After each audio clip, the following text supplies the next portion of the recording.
Hello everyone. তো নিটের আর মাত্র কিছু দিনই বাকি রয়েছে, লাস্ট সপ্তাহ। তো এই লাস্ট সপ্তাহে খুব ভালো করে একবার কমপ্লিট সিলেবাসটাকে রিভিশন করা খুব প্রয়োজন হয়, কারণ না হলে কনফিডেন্স বিল্ড হয় না। তো আমি কি করে আমার এই লাস্ট সপ্তাহটাকে সুন্দর করে ইউটিলাইজ করেছিলাম এবং একবার কমপ্লিট পুরো সিলেবাসটাকে রিভাইজ করেছিলাম, তার উপরেই এই ভিডিওটা। তো চলো স্টার্ট করা যাক। তো সবার প্রথমে তোমরা দেখতে পাচ্ছ যে আমি পুরো একটা হোয়াইট বোর্ড নিয়ে এসেছি এখানে। এই হোয়াইট বোর্ডের যে প্ল্যানটা রয়েছে, এটা আমি এর আগের বছর নিজে প্ল্যান করেছিলাম।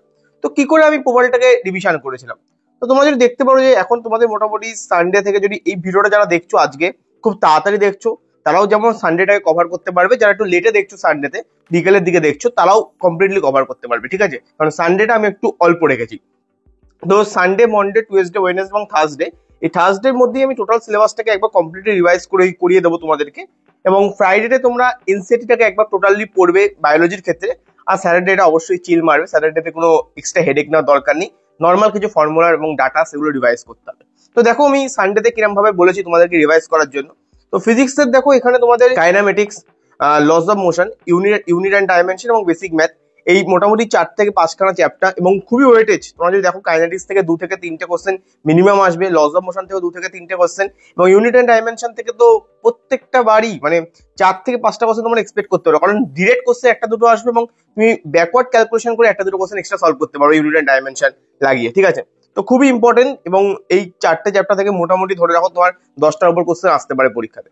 তো এটাই, তার সঙ্গে কেমিস্ট্রিতে মোল কনসেপ্ট, সলিউশন এবং অ্যাটমিক স্ট্রাকচার, এই তিনটে। এবং বায়োলজির ক্ষেত্রে তোমরা 9 নম্বর ইউনিট এবং 10 নম্বর ইউনিটের যে ডাটাগুলো রয়েছে, দেখো নর্মাল যে এখন যে রিভিশনটা হচ্ছে এই তোমার বুধবার এবং বৃহস্পতিবার অবধি, সেখানে তোমরা মোটামুটি ফিজিক্স এবং কেমিস্ট্রিতে মেন ফোকাস থাকবে, এবং বায়োলজির ক্ষেত্রে যে ডাটাগুলো রয়েছে সেই ডাটাগুলোতে তোমাদের মেন ফোকাস থাকবে, ঠিক আছে?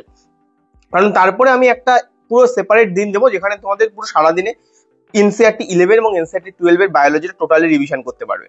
তো তারপরে তুমি দেখো যে এই টুয়েলভে কি কি করতে হবে তোমাদেরকে। ফিজিক্সের গ্র্যাভিটেশন, এদিকে তোমার সলিড, ফ্লুইড, তার সঙ্গে থার্মাল এবং থার্মোডাইনামিক্স আর কেটিজি, এবং তার সঙ্গে এসএইচএম এবং ওয়েভস, টোটাল এই পোর্শনটুকু মানে টোটাল 11টা কমপ্লিট করবে তোমরা।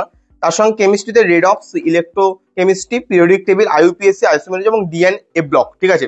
এই ডিএন এ ব্লক আমি দুবার রেখেছি, কারণ লাস্ট মুহূর্তে একবার রিভিশন করা প্রয়োজন হয়, ঠিক আছে? এবং তার সঙ্গে বায়োলজির ক্ষেত্রে তুমি দেখো তাহলে বায়োলজি ইউনিট 2 এবং ইউনিট 3 এবং ইউনিট 4, এই দুটোর ডাটা কমপ্লিট করবো, এবং আমি এভাবেই করেছিলাম, ঠিক আছে? খুব একটা বেশি টাইম বায়োলজির ক্ষেত্রে আমরা এই সময় দেবো না, আমরা মেন টাইম আমরা ফিজিক্স এবং কেমিস্ট্রিতে দেবো। বায়োলজিতে কিছু 1 থেকে 1.5 ঘন্টা টাইম আমি দেবো, যেখানে কিনা আমি ডাটাগুলো একবার করে টোটালি এনসিইআরটি রিভাইজ করতে পারি যাতে।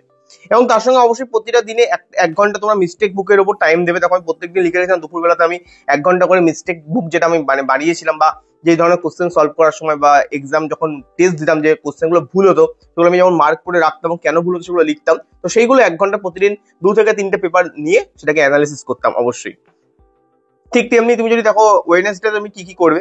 ওয়েডনেসডেতে ফিজিক্সে তুমি ইলেকট্রোস্ট্যাটিক্স 12 এর পার্টটা স্টার্ট করবে, সঙ্গে পোটেনশিয়াল এবং capacitance, current, electricity, magnetic effect, magnetism, EMI এবং ইএম ওয়েভ, এবং তার সঙ্গে এসি কারেন্ট, মানে টোটালি ফার্স্টের যে পোর্শন, যেখান থেকে কিনা এই পোর্শনটা থেকে 10 to 15 কোশ্চেন কিন্তু পরীক্ষাতে আসে, এবং খুবই ইম্পর্টেন্ট পার্ট, এবং বেশিরভাগ মাথা কাটানো দরকার পড়ে না, ক্যালকুলেশন জাস্ট ফর্মুলা বেস হয়, এবং যেগুলো ডিপ কোশ্চেন আছে সেগুলো 2 থেকে 3টে ম্যাক্সিমাম ডিপ আসে, বাকি কিন্তু পুরো ফর্মুলা বেস কোশ্চেন। তো একটু মাথায় রাখবো না, এই জায়গাটা সবারই একটু উইক হয়। তো যদি ডিফিকাল্ট পার্টটা না করতে পারো, তাহলে নর্মাল যে ক্যালকুলেশন বেস যে কোশ্চেন গুলো হয় সেগুলো যেন সলভ করে আসতে পারো পরীক্ষাতে। তার সঙ্গে কেমিস্ট্রিতে যদি chemical bonding, hydrocarbon, P block, GOC, nitrogen compound, এই পার্টটা মানে টোটাল তোমাদের ফার্স্ট কেমিক্যাল বন্ডিংটা হচ্ছে আমাদের আইওসির পার্ট, বাকিগুলো হচ্ছে কিনা অর্গানিক কেমিস্ট্রির পার্ট, হাইড্রোকার্বন, তার সঙ্গে পি ব্লক গুলো হচ্ছে তোমার আমাদের আইওসির পার্ট, ঠিক আছে? তো এটাই কেমিস্ট্রির ক্ষেত্রে। এবং বায়োলজির ক্ষেত্রে ইউনিট 5 এবং ইউনিট 6, যেটা তোমাদের ডাটা নর্মালি রিভাইজ করতে হবে, এবং 1 ঘন্টা অবশ্যই মিস্টেক বুক, ঠিক আছে?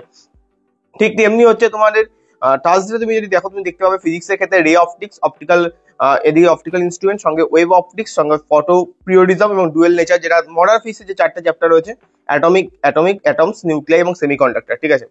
এবং কেমিস্ট্রির ক্ষেত্রে যদি দেখো, কোঅর্ডিনেশন কেমিস্ট্রি, এদিকে তোমার hello alkane, hello arene, alcohol, phenol, ether, aldehyde, ketone, carboxylic acid, এদিকে বায়োমলিকুল, আর এদিকে ডিএনএ ব্লক দেখো দুবার আমি দিয়েছি, কারণ এর আগে একবার ডিএ ব্লক রিভাইজ করেছিলাম, এবং আমি চাই তুমি আরো একবার রিভাইজ করে নাও, কারণ এখান থেকে একটু ট্রিকি কোশ্চেন আসতে পারে, যেগুলো এনসিইআরটি ডিরেক্ট লাইন তুলে দেয় বা কোনো ডাটা থেকে দেয়, তো একটুখানি ভালো করে দেখে নিও।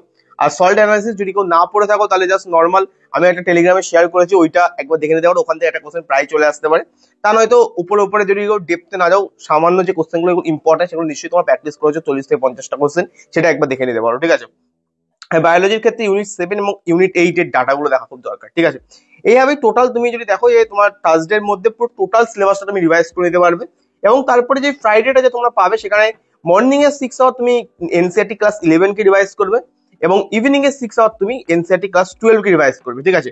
কারণ একবার তোমার পুরো টোটাল যে বায়োলজি সেটাকেও রিভাইজ করা খুব দরকার এবং আমি চাই পরীক্ষার খুব আগেই তোমরা রিভাইজ করো, মানে প্রচুর আগে রিভাইজ না করে একদম পরীক্ষার 1-2 দিন আগে তোমরা রিভাইজ করো, ঠিক আছে।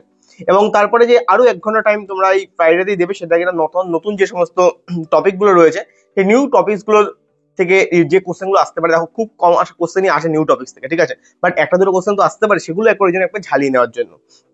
এছাড়াও যদি তুমি কোনো একটা দিন তুমি যদি চাও যে পরীক্ষা দিতে চাও যে না ঠিক আছে এর মধ্যে থেকে একটা দিন আমি এক্সাম দিতে চাই, কারণ আমার এক্সামের ফ্লোটা যাতে থাকে ঠিকঠাক, তো তোমরা বৃহস্পতিবার বা বুধবার দিন যে কোনো একটা দিন তুমি একটা এক্সাম দিতে পারো 3 ঘন্টার।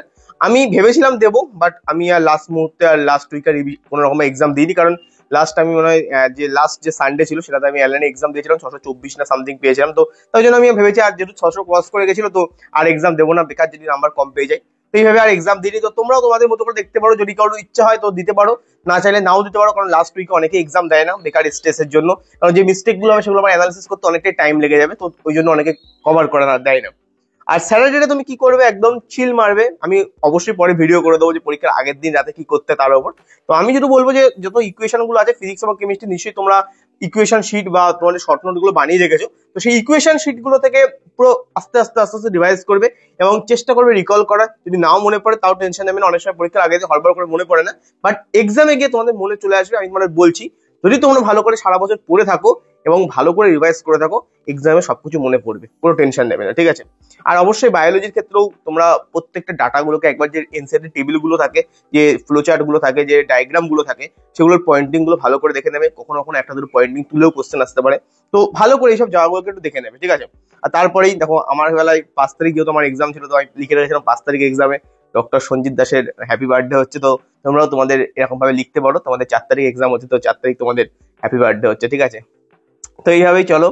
আর চলো, সবাইকে অল দ্য বেস্ট। আর কি করতে হবে যদি বলো যে কি করে আমি রিভাইজ করবো, কারণ এতগুলো চ্যাপ্টার পার ডে রিভাইজ করতে হবে, কি করে রিভাইজ করবো, তো তার জন্য আমি শুধু একটা কথাই বলবো, তোমাদের এখন লং নোট পড়ার আর কোনো টাইম নেই।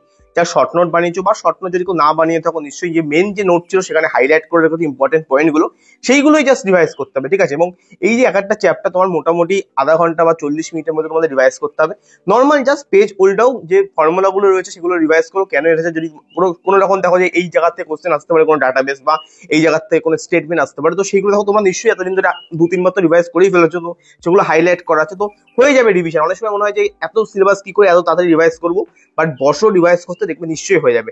আমার হয়েছে, তোমারও হবে, এবং যারা মেডিকেল কলেজে আসে সবাই এইভাবে রিভাইজ করেই আসে, তো তুমিও পারবে, ঠিক আছে, কোনো টেনশন করো না। আর অবশ্যই যেটা বললাম, যদি তোমরা এই ভিডিওটাকে একটু লাস্টে দেখে থাকো সানডে, তো যদি কেউ বিকেলে বা সন্ধ্যে দেখছো, তো এখনো তোমার কাছে 5 থেকে 6 ঘন্টা রয়েছে। এবং দেখো আমি সানডেতে 5 ঘন্টা হিসাব করে এই ভিডিওটা বানিয়েছি। এটা আমি স্যাটারডে থেকে স্টার্ট করেছিলাম, আমি যখন প্ল্যান করেছিলাম তখন স্যাটারডে থেকে প্ল্যান করেছিলাম, বাট এই ভিডিওটা আমি যখন করেছি তখন সানডে, তো সানডে থেকে আমি এইবারের ভিডিওটার প্ল্যান তোমাদেরকে বলছি। তো এই 5 ঘন্টায় তোমরা মোটামুটি এই পার্টটুকু রিভাইজ করে নাও। যদি কেউ কেমিস্ট্রি পার্টটুকু রিভাইজ না করতে পারো সানডেতে, তো এই ফিজিক্সের এবং বায়োলজি পার্টটুকু রিভাইজ করে নাও। কেমিস্ট্রি 3টে চ্যাপ্টার এই প্রত্যেকটা মানে যে আপকামিং যে 3 ডেজ আছে সেখানে অ্যাড করে নেবে, ঠিক আছে, তাহলে তোমাদের কভার হয়ে যাবে সিলেবাসটুকু। ব্যাস এটুকুই বলবো। দেখো আর বেশি টাইম নেই, তো এক্সট্রা এদিক ওদিকে ভিডিও দেখা বন্ধ করো এবং মেন ফোকাস তোমাদের পড়াশোনাতে রাখো, এবং পড়াশোনাতে ফোকাস করো এবং চেষ্টা করো জিনিসগুলোকে রিকল করার জন্য, এই আর কি। তো এই চলো, তো দেখা হচ্ছে পরের কোনো ভিডিওতে। আমি দেখছি আর কি কি টপিকে এই লাস্ট মুহূর্তে তোমাদেরকে একটু পাশে থাকার জন্য ভিডিও বানিয়ে দেওয়া যায়, তো এটাই। আর বেশি রিলস শর্টস দেখো না, কটা দিন আছে, ব্রেনটাকে শান্ত রাখো এবং সবকিছুই ভালো হবে।